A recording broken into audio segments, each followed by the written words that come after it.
Athletes, no matter what sport, love imagining themselves in huge moments and succeeding, making a dramatic play to put their team ahead or sealing a big win.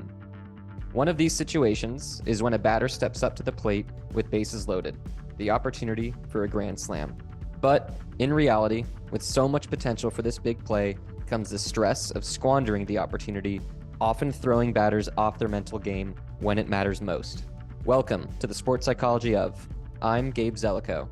Today, we're talking about the sports psychology of going to bat with bases loaded. Ever wonder what goes on in the mind of a batter when they step up to the plate with bases loaded? What kind of mental obstacles are they facing? How does stress actually affect a batter's ability to perform their best? What mental skills do professional ball players use, and how can you start training these skills yourself? To help me answer these questions today is Austin Byler, the founder and CEO of Major League University, a top-tier mindset and leadership training company for student athletes, teams, and businesses. Major League University focuses on positively enhancing student athletes' performances on and off the playing surface through one-on-one, team, and group training sessions. Their vision is to positively impact millions of athletes, coaches, and families to become the best version of themselves. Timestamps are in the description. Enjoy.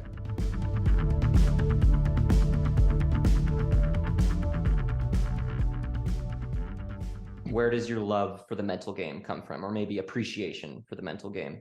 Yeah, man. The love and appreciation for it comes from personal experience. I went through a lot of different adversities in my own life and playing career. It was the one thing that held me back for a long time. And it was also the one thing that allowed me to achieve at a really high level for a lot of years. And so when I saw the difference that it made in my game from my freshman to sophomore year in college, it was a massive difference, man. I came in with less tension, less pressure, less negative self-talk, and just a lot of little skills that I'm sure we'll talk about today, and more visualization, more breathing, calm, level-headed, and it just helped me play at a higher level, have more fun, enjoy what I get to do, and I saw the success really continue to rise. When I went to the professional leagues, and when I was in the minor leagues, I had a really good season. I was practicing all these things. I had really good routines. I was locked in. My habits were in a good spot, but off the field, I was making the wrong decisions, using prescription medications. I got hurt in college, and it led to a 4 or 5 year addiction, which unfortunately I failed the drug test in professional baseball, which then sent me spinning down the spiral of negativity, comparison, self-doubt, everything that we'll talk about today. And that's where this love really came from. It wasn't just me. I saw a lot of other athletes dealing and struggling with these things. And so for me, I figured we need to find a solution. What better way than somebody who's been through it and has gone there, stood in the shoes of a lot of these athletes and felt that pressure and just all those types of things. And so that's where that love was really developed through my own playing career. And now getting to see the athletes and just seeing one little thing change the way they think, and now they go out there and they play with freedom and have fun and they enjoy it and they're actually playing better. That's the reward for us now, man. Yep, that's why I love this too. Yeah. So today we're talking about the sports psychology of going up to bat with bases loaded. So definitely a high pressure situation. For anyone listening that doesn't understand the situation, maybe they're not a baseball fan, can you kind of explain briefly what the situation is like? Yeah. So bases juiced is one of the best or worst situations to be in, depending on what side of the spectrum you're on. If you're a pitcher, it sucks. If you're a hitter, you should be looking forward to it, but sometimes we don't because we feel the pressure of having to drive in all of the runs. So what that looks like is there's runners on every single base. Depending on the outs, 1 out, 2 outs, 0 outs. I'll walk through a scenario that happened actually a couple of days ago. Team USA versus Cuba in the World Baseball Classic. I mean, what an awesome just event this thing has been for baseball and sports in general. And Cuba loaded the bases with nobody out, which is not a good situation for the USA and for the pitcher at all. And all 3 hits were not good hits. So it could have really looked like it was not going their way. And everything that could have went wrong was going wrong. It was crazy. And Adam Wainwright, 18-year veteran in the MLB, one of the best dudes on mental game and routines. He gets out of the jam with only 1 run, which is a win, a huge win in that situation. But thinking about the hitter and what they're thinking in that situation, you got 80 to 100,000 people screaming, yelling. You've got your entire country of Cuba watching and everybody in the world, every country in the world pretty much watching this thing. The pressure is on. And so the self-doubt, the self-tie stuff really can affect us or impact us in a positive way. And I saw some good at-bats. I saw some bad at-bats, and we'll dive into those. But it's definitely a big situation in a baseball environment. potential for just a massive shift in the game, momentum, and the score itself. I mean, if you get a home run with bases loaded, it's a grand slam. That's 4 points right away. So yeah, massive potential, or massive potential for disappointment if you don't capitalize on the situation. So it's really easy to see how your mind can start working against you in this situation. Yeah, you see the momentum swing in the game. And for you, like, I think as a hitter, when you're stepping in the box in those situations, it's sticking with your plan and keeping it as simple as possible. The only reason we usually mess up or struggle in those situations is because we make the moment too big and way bigger than what it is. And so for a hitter, staying simple. For a pitcher, deep breath, find your routines, lock into your target, execute your pitch, focus on this pitch, not the next pitch. And those, it all sounds so simple, but when you're in the moment and you're going through it and your head's spinning out of control, because naturally it will, no matter who you are, what you do, that is the importance, is how do you slow the game down, get yourself locked in and stick with your approach. And most of the time it'll work your way, but that's why baseball is such a special sport, and athletics are, is you can do everything right and still fail. And that's the hardest pill to swallow there. So it's always interesting. I love those situations. Maybe you can speak to experience here, but I think overthinking is very common in this situation. Like you said, the mind is going to start working against you because you're making the moment too big. Can you maybe walk me through some specific thoughts you might see a player having in their mind, repeating to themselves as they're walking up to the plate or as they're in the batter's box during this high pressure moment? I need to get a hit. I need to get a hit. I need to get a hit. I have to get a hit. I have to get a hit. I have to score the run. I could go on for hours on this, man. This is right up my wheelhouse. You set me up for a 2-0 fastball right down the middle for all my baseball people. So the have tos, man, versus the get tos is we put so much pressure. You said it before we were on air. I get way more tense, and that tension in baseball specifically is the difference in a strong hard hit in the middle of the field or a pop up or swing and miss. It's the difference in me seeing the ball versus not seeing the ball. And everybody can say what they want, but when you have a 98-mile-per-hour fastball coming in there and you've got balls that are moving different ways and they go on different planes and all the different intricacies of baseball, it's not that easy to just see the ball and hit the ball. And so for me, it's like, man, what if he throws this? What if I mess up? I need to get a hit here. A lot of the what ifs, and I think about it as like the fear and the faith bucket. And so if I'm feeding the fear bucket, it's what if I get out? What if things go wrong? What if I mess up? I suck. I can't do this. Versus the faith bucket is, what if things go really well? What if I get a good pitch to hit? What if I drive that pitch in the gap and score 2 or 3 runs? Or I hit a grand slam and I score all 4. And so that's a big piece, man, your self-talk walking up to the dish. And I'm a big believer that no matter what you did before the game, like more is going to happen in that at bat than is going to happen before the game even starts. And so for us, preparing ourselves with good self-talk, sticking with your routines, having things and tools that you could turn to in those moments to just help eliminate some of that pressure, slow down, get your bearings set, and lock in with a clear focus. Love it.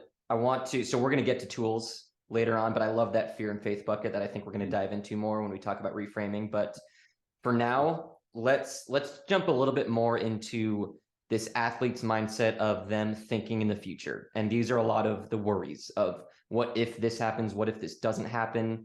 How is that impacting their game, their focus? Is there any benefits to them thinking that way, or is this just unequivocally hurting their chances of success?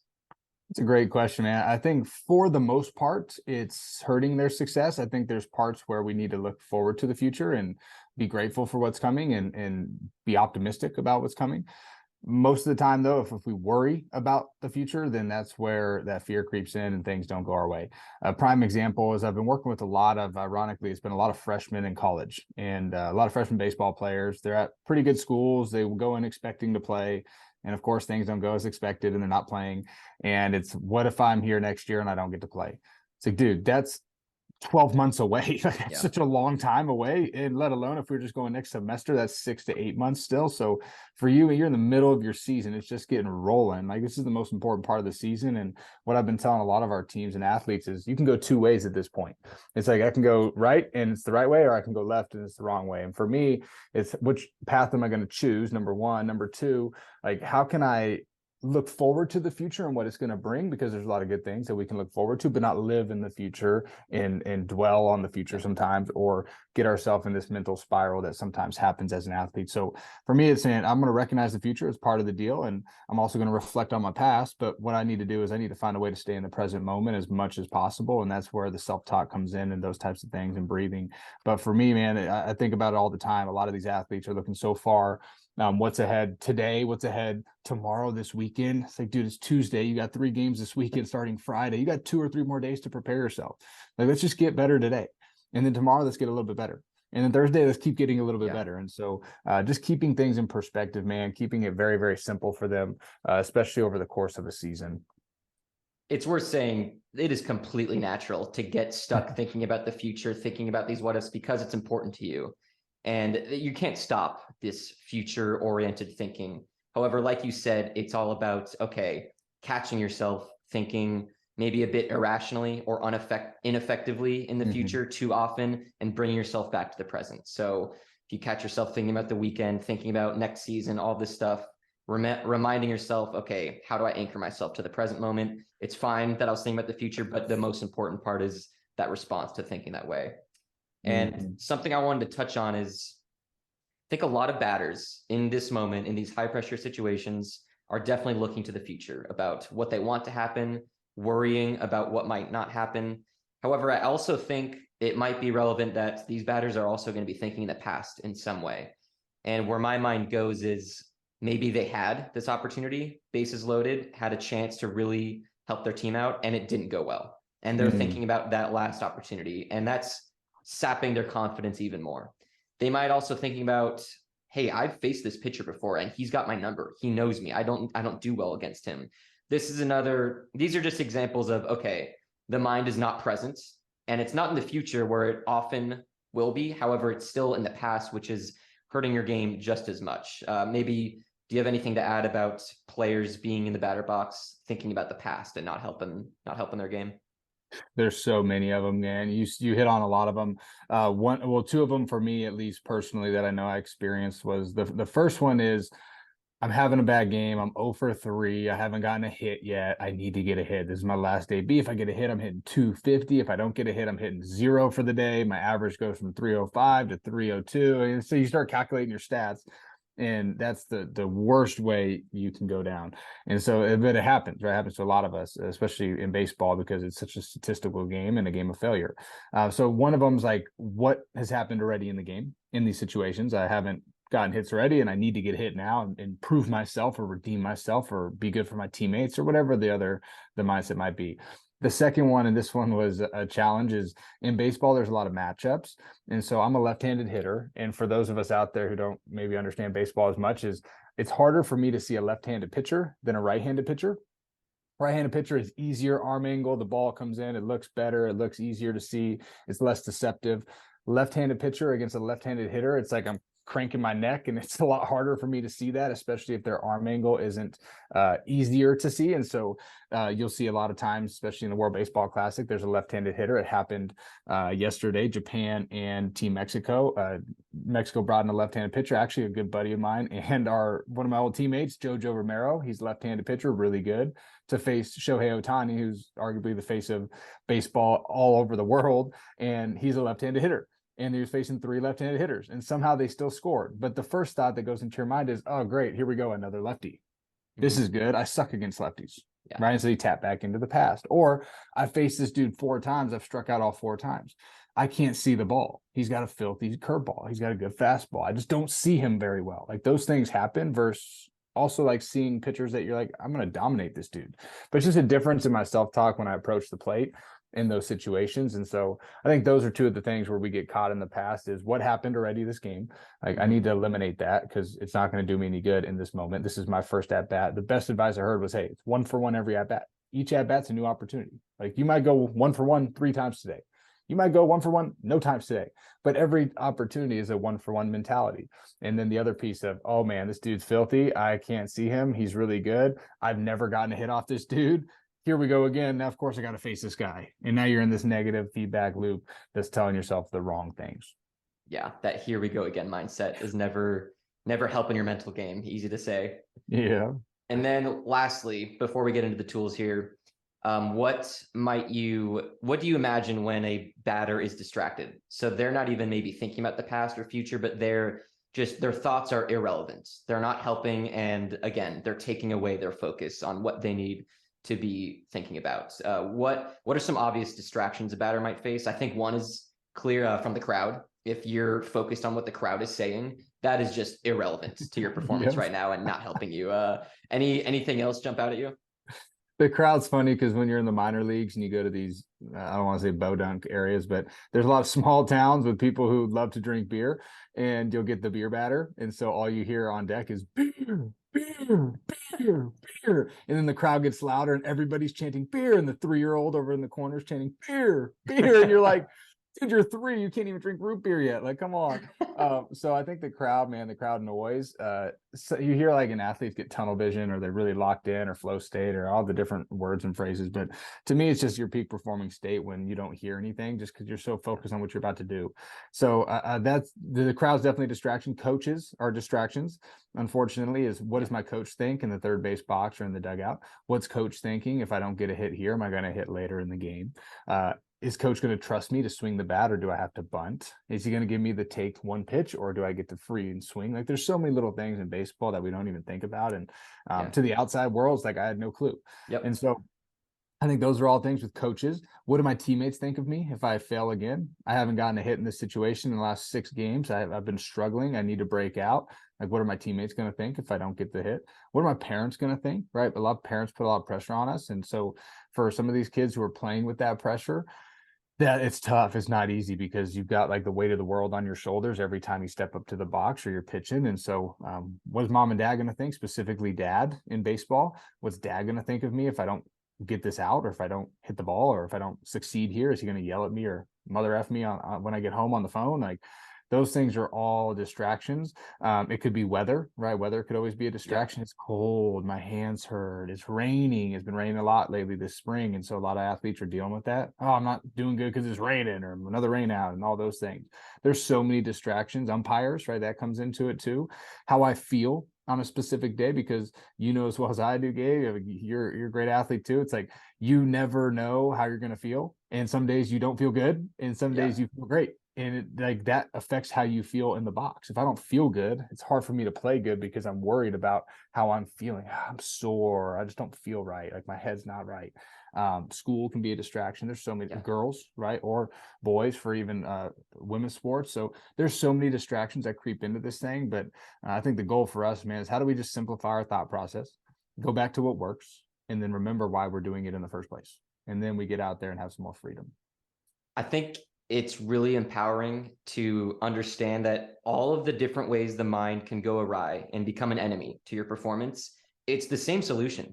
It's bringing yourself back into that moment and understanding, what do I need to do to succeed right now? What is the element of the process that I should be focusing on that will give me the best chances of success? So no matter where your mind is going, it's oftentimes a very similar solution for whatever's going on.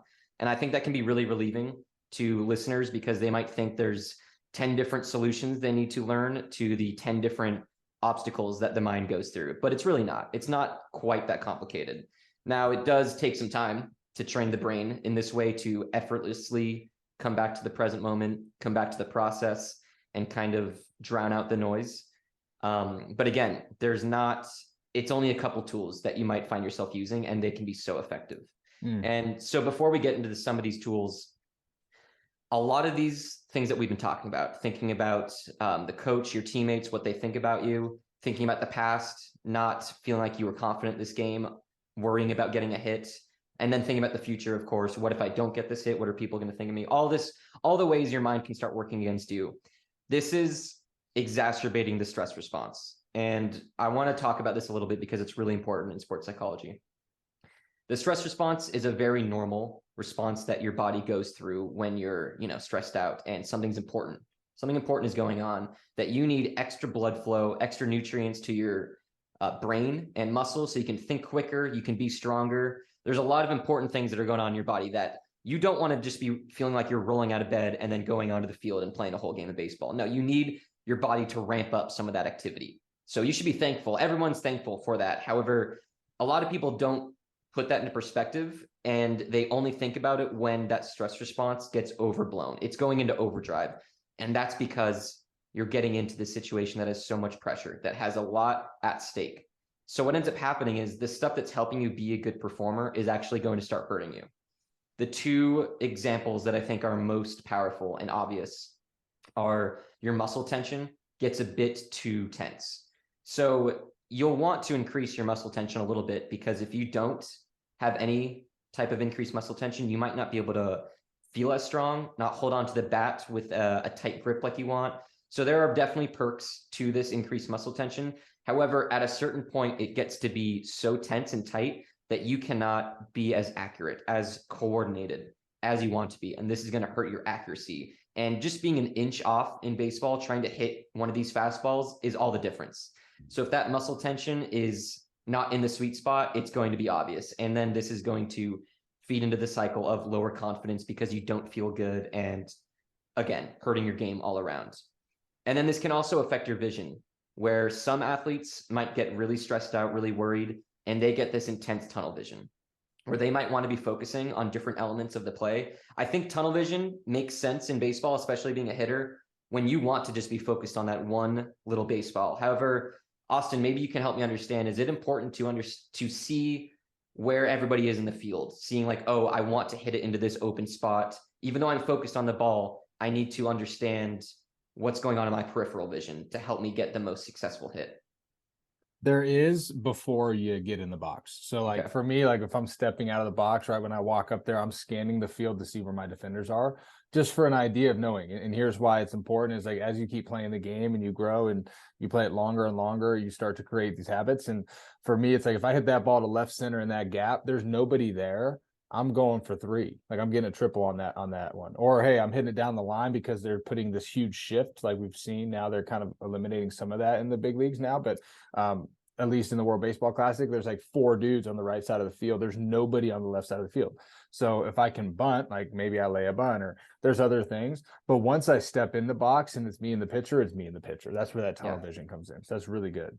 Yeah. So a player with an effective mental game is going to scan as they approach the batter's box, but then once they're in there, they have effective tunnel vision because that's what's necessary at the time. However, players with an ineffective mental game might be scanning the field as they approach the batter's box, but then they're still scanning.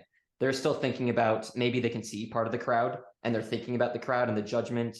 And basically the vision is, again, hurting their mental game because that stress response is going out of whack and it's taking them away from what they need to do to give them, again, best chances of success. And then this can also work the other way, where so this can happen where you get too much tunnel vision and you're not focused on your peripheral, but it can work the other way where I'm focused on way too much right now. I need to be dialed into just one little thing, and I'm just focusing on so much in my peripheral vision. And what this does is your brain is processing so much information. We have most of the sensory receptors in our brain are devoted to vision. I think it's 10 of the 11 million sensory receptors are about what we see. So if you're taking in unnecessary information of what you can see that is irrelevant, it's going to cause your brain to not work as efficiently as possible. It's definitely taking you out of a flow state. I think we can put it quite simply. So a lot of the tools that we discuss are basically just managing that stress response, getting you back into the sweet spot of fueling your body with effective blood flow, nutrients, so you can think quicker, be strong, but not too much to the point where you are taking in unnecessary information and gripping your bat too tight. So let's get into some of these tools. The first one I want to talk about is mental rehearsal. And a lot of people know this as imagery or visualization.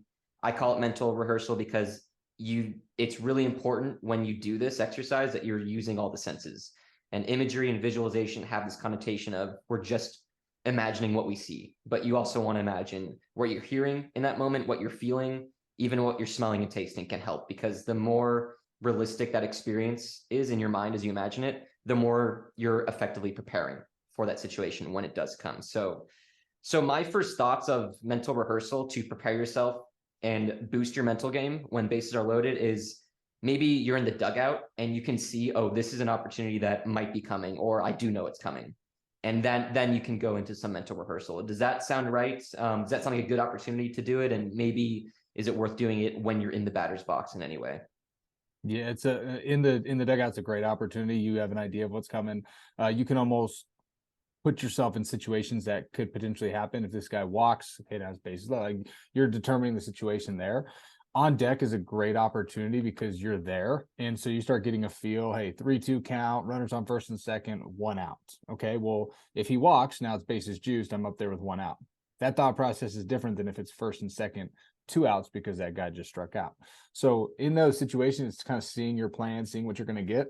The biggest part with that, though, Gabe, and I've had the thought of like, what did I think about on deck? What was I thinking about in the box sometimes? It's like I'm seeing myself hitting the pitches that I'm watching right in front of me. Like I'm watching this dude throw, and he's throwing this, and this, whatever he's throwing. Well, I'm going to envision myself seeing that, right? I'm going to get a feel of how they're pitching different pitcher or different hitters on my team. Like, what is his go-to pitch? What looks like it's good on that day or not? Because you can do all the analytics you want, but there's still a human component to this. And so, yes, he might have a really good curveball, but not today in elevation. In elevation, that thing ain't spinning like it does at sea level. So if you're in Nevada versus in San Diego State, that's a different curveball, right? And so I've got to know these things going into the game, and a lot of us don't even think about those things. So for me, it's okay, what's his go-to pitch? What does the situation look like? I'm going to see myself getting the job done and attacking what I want to swing at. And are you doing that like in between pitches? Like, okay, he pitched and maybe it was a ball, strike, whatever, and you're stepping out of the batter's box. Are you taking that moment of like, okay, let me close my eyes and do just a really quick mental rehearsal of this next pitch? Sometimes if I'm not feeling great, if I'm feeling good, then I guess I kind of am still, but I don't even care. I just get in the box. I'm like, I'm freaking ready. Well, I take my breath, I go through my routine, and I step in. And I guess you're still seeing it. Something that I like to do is I would touch the plate where I like it. So for me, I'm a left-hand hitter. I would touch the middle away part of that, the home plate. And when I would touch it there, then I would go through my routine, boom, nice and loose and relaxed. So I'm not tense and tight. I would kind of check myself because that was, I got to know yourself. And for me, I was big shoulder guy. So I would like get really tense and tight all the time. So all this speaks my language, and that just helped me relax, see my pitch, envision a fastball middle away that's in that zone that I'm going to put a good swing on. So you can definitely do it in between pitches. Here's what happens though, is a lot of athletes get sped up, rushed, or too stressed. Like you said, the stress response. Now their head starts spinning out of control. The thoughts flood their mind. The floodgates are open, and now you forgot what you even do best. And so in those moments, it's so important to just go back to those tools to get yourself in that right headspace to see yourself swinging at your best pitch. Is it true? So again, I'm not the baseball aficionado that you are. Is there enough time to do this mental rehearsal when you're at bat, or is this a really a much better tool for the dugout when you have that space and time to do this exercise? Much better tool for pregame and dugout. Okay. But there's enough time within it to do like a quick 3 to 5 second, like, okay, let me step out, fastball middle away, boom, there it is. Now I'm back in the box. A lot of people are complaining about well, we've even gotten a lot of crazy TikTok comments and stuff like, you can't do it with the pitch clock and blah, blah, blah. You got to get in the box. Like, okay, I get you. I hear you. But guess what? You still got 10 seconds. Like, it's not like you have to sit there and stand and be ready to hit immediately. Like, you've got enough time to get in that box and collect yourself. You can't tell me that you don't have time.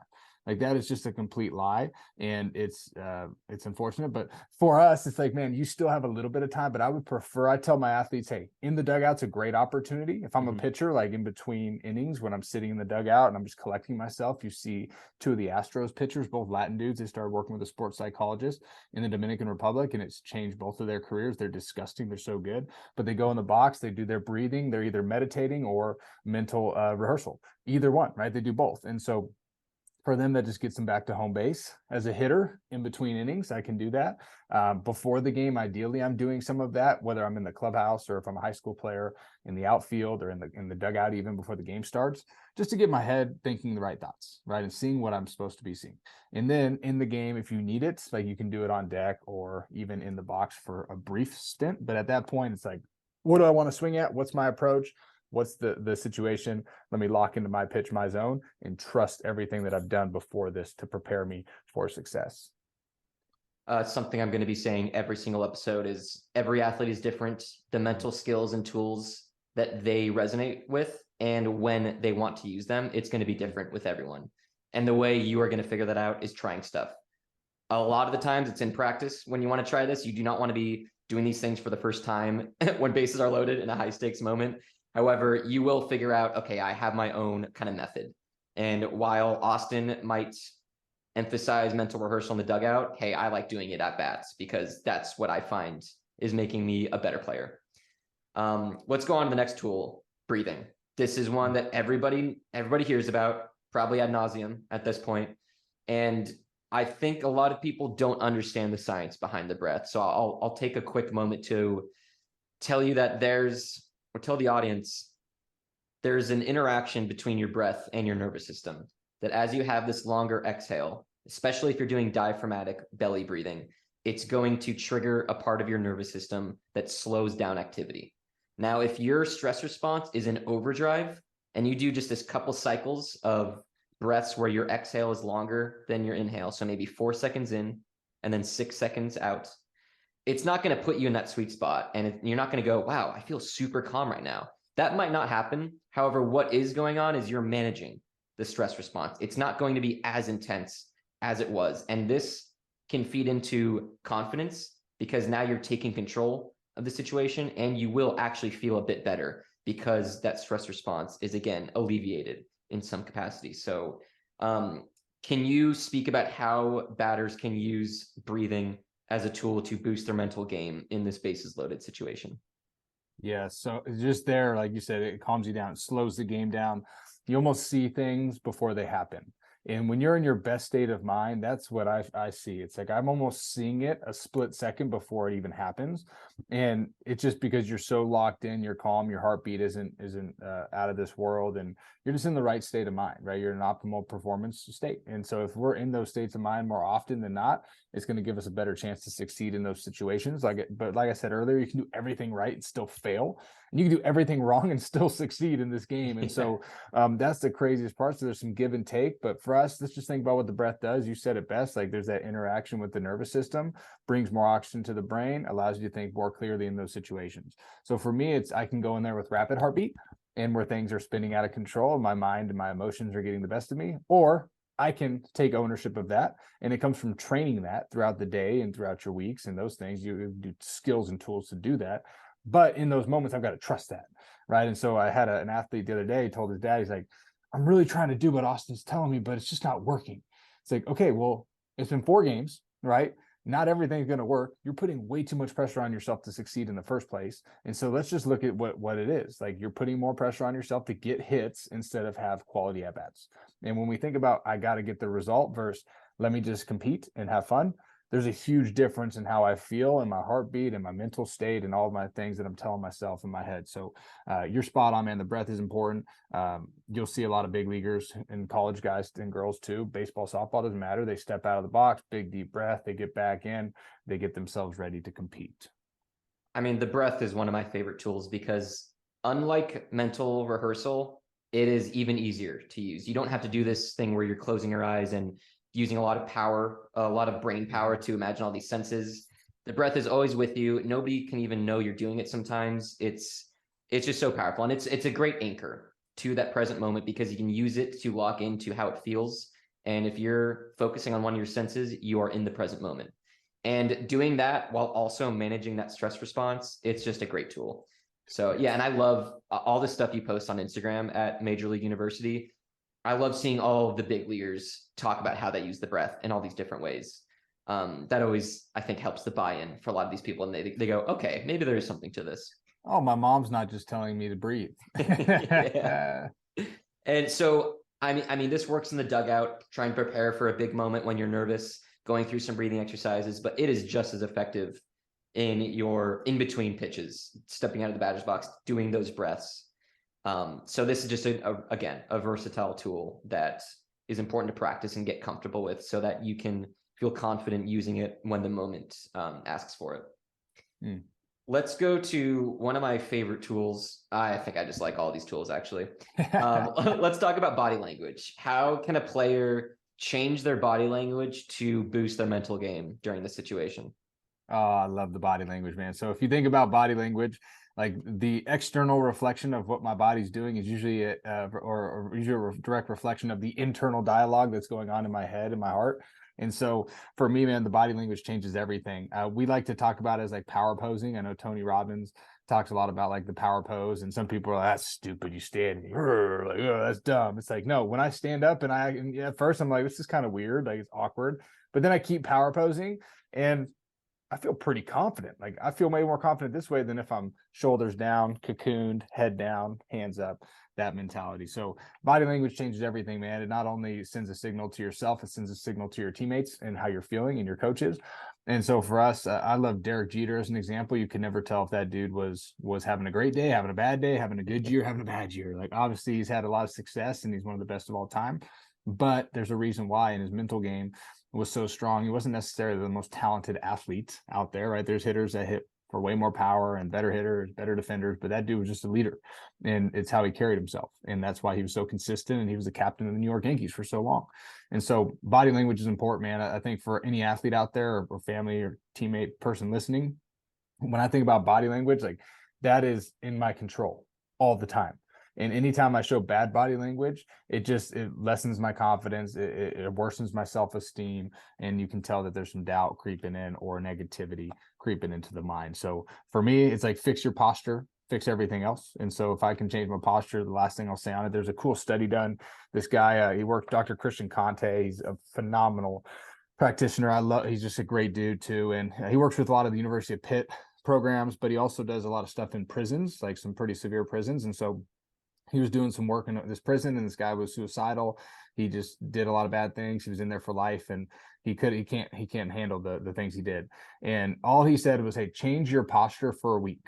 Don't do anything else. Just change your posture. I don't care what you say to yourself, what you do, like just change how you walk around, because he's walking around like dragging his blanket, head down, really like shoulders over, inverted. And so he said, hey, put your chest back or your chest out, your shoulders back, walk with your head up, not head down, and try this for a week, see what happens. And his symptoms of depression and wanting to hurt himself significantly decreased just simply by changing his posture for the week. And so is it always that easy? No, you still got to be in control of it, but it's a powerful tool that can really help you stay more consistent and level-headed. And I think for some of those people that might have those concerns of like, oh, I don't want to be doing these power poses, like I don't want to look silly or whatever. I think it's important to understand that you can be doing this while you're doing other things. So whether it's other mental skills, like, okay, while I'm breathing, while I'm doing my mental rehearsal, I'm going to have confident, positive body language at the same time. Or I think really important, as you walk out from the dugout to the batter's box, that is like a very vulnerable moment where everyone's watching you like, all right, here's our next guy that we're going to be focusing on. I imagine if you can just trick yourself in this way of like, all right, I'm just going to show that I'm really confident, you're going to feel more confident in the process. So again, it's really easy to use. There's a lot of different ways you can use this body language. And I use the word trick your brain into feeling more confident, but I think it just changes this narrative in your brain. It's convincing your brain to think a different way. Although it's very minor. It's not in this, all cure all of like, okay, I'm not feeling confident. Well, now I put my shoulders back and down and I put my chin up and now I feel confident. It's not that simple, but again, it's a piece of the puzzle. It is moving your mental game in the right direction.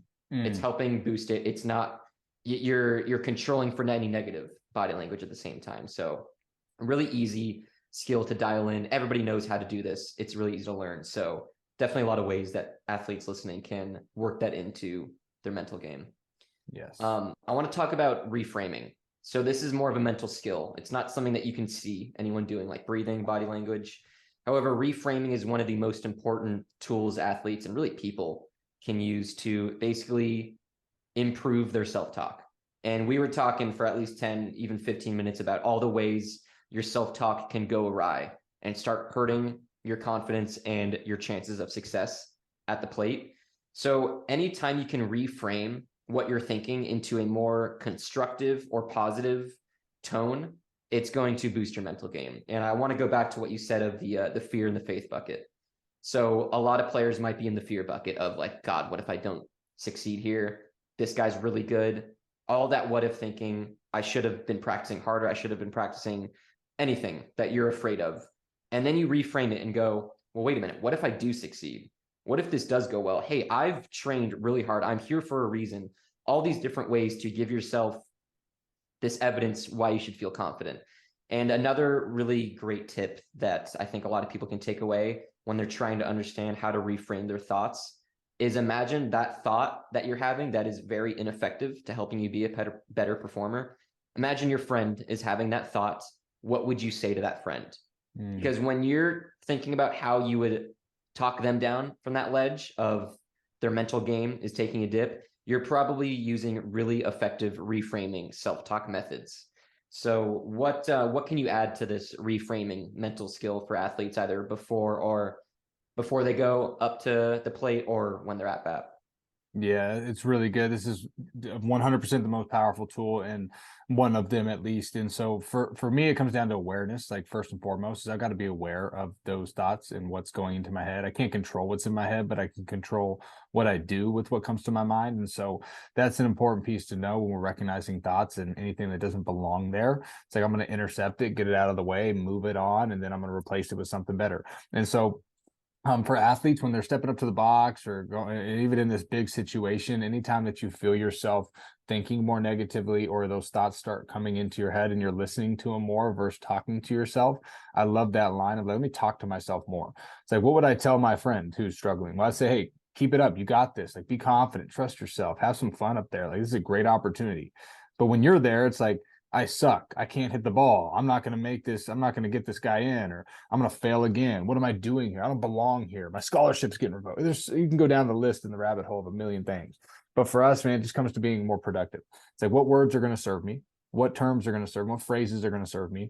First, what's really destructive? And that's the fear bucket of what if I fail? What if I suck? What if I'm not good enough for this situation? So I think just feeding more of the productive self-talk of I can do this. I got this. Keep working one pitch at a time. You never know what can happen. Whatever that might be for you is important, but it all starts with awareness. I've got to be aware of it so that I can intercept it and then I can replace it. So I like the little acronym of breathe air. It's like acknowledge or awareness. Like, let me acknowledge it. I can't just forget about it because it's impossible. It's there. Got to acknowledge it, confront it. Let me get in the way of it. Number two, I'm going to intercept it like I'm a DB in the NFL, and I pick six it. It's like I see it coming. I don't want it there, so I'm going to pick it off. It's like I'm going to pick that thing off, run it back. And then number three, I'm going to replace it with better self-talk, with a deep breath, with mental rehearsal, with some whatever else the mental skill might be. That's the athlete's choice. But for me, man, the reframing can change everything. And it changes the lens that I see my opportunity through, which also changes what I usually do with that opportunity and the outcomes that I receive from that opportunity. So such a powerful tool, man. I love that acronym AIR. So awareness, intercept, reframe. I love the intercept visual because it's like, oh, I can see my mental game going in the wrong way with this ineffective self-talk. I'm going to intercept it and go the other way. And now I'm boosting my mental game. Okay, what am I going to tell myself? What's my reframing going to be? And I will say one of the most powerful ways to really hone the skill of reframing your self-talk is having a mantra. Now, this is such a powerful method of honing your self-talk and becoming more focused and confident. We're going to have a whole episode diving into the mantra and how to develop your own, but it's not necessarily just a different response to every destructive or ineffective thought you're having. Maybe it's the same mantra that you had that always brings you back that you can rely on. But again, another episode for another time. The last kind of tool that we're going to talk about is the focal point. Do you want to speak to that and how players use the focal point to boost their mental game? Yeah, so focal point for me, it helped me. I know for some people it helps, some people it doesn't. So everybody's different. And that's the encouragement here. Is like just take something that you learn, take a nugget, and see what works for you. Try it, right? Give it some time, and if it works, cool. If it doesn't work, try something different. And so focal point is it's just simply a target that we can look at to reset our focus. In baseball, there's a lot of focal points. Softball, same thing. And so you'll see a lot of athletes find the logo on their bat. I don't know where I put my bat, but there's like a logo on the bat. For college was DeMarini for me. For pro ball was Old Hickory. And so I'd always find it right in the center of the bat. I would look at it, take my big deep belly breath, step in the box, get ready to go. I've used the foul poles before. I know a lot of athletes use the foul pole, and specifically like the top of the left or the top of the right field foul pole, or like a corner of it. So it's very specific and just kind of sharpens your focus. I had an athlete he was AAA Japanese dude. I didn't work with him, but my old coach was his coach, and he said he would step off the mound, draw a circle on the back of the mound, and then retrace the circle. And his whole goal was just to reshift his focus, and it was like a physical / visual skill that he used in a cue to get him back to where he needed to be. And it was pretty interesting, just showing how everybody does things differently. And so to me, man, the focal point's important because it's something I can look at to reset. When you see, for instance, Adam Wainwright again, he would find a focal point, he would take his big deep breath, and then he would look back in, look for the target, and pick it up and go after it. And so it just helps kind of weed something into your routine. Yeah. For some people, it's very effective. For others, it's like, yeah, maybe kind of hit or miss. But if you trust it and you believe in it, it doesn't matter what you do, right? I think that's important for people to know is if you believe in it and you trust it, it can work for you. I think the big point of the focal point is that it triggers this effective thinking. So maybe it's part of that routine that gets you into this thinking of like, okay, whenever I look at this, I also think this thought. And whenever I do that process, I'm more confident, more focused. Yeah. So let's the pre-hit routine is an important skill, important mental skill that I think a lot of people have their own routine. And I think I'd like to take this moment to talk about all these different skills and how they can work in to your pre-hit routine. So we can go through in order. Before you go up to bat, you're doing mental rehearsal in the dugout. You're creating that experience ahead of time so you feel more prepared when you do go up to bat and it's not feeling as new and you're not processing as much information for the first time. Then you can go into this breath work. You can be doing this at the same time as doing your mental rehearsal. You can be doing this on your walk to the batter's box. And then, of course, stepping out in between pitches, doing this breath to manage that stress response that is probably overshooting a little bit right now.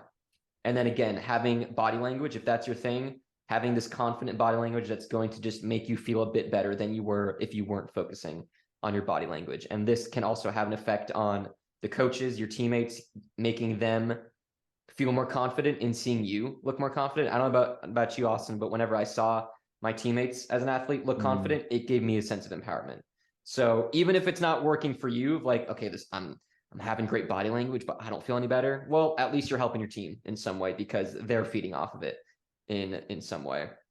And then all the while, if you're having these spontaneous, natural thoughts of worry, whether it's in the past, future, or just distracted, using reframing methods, right?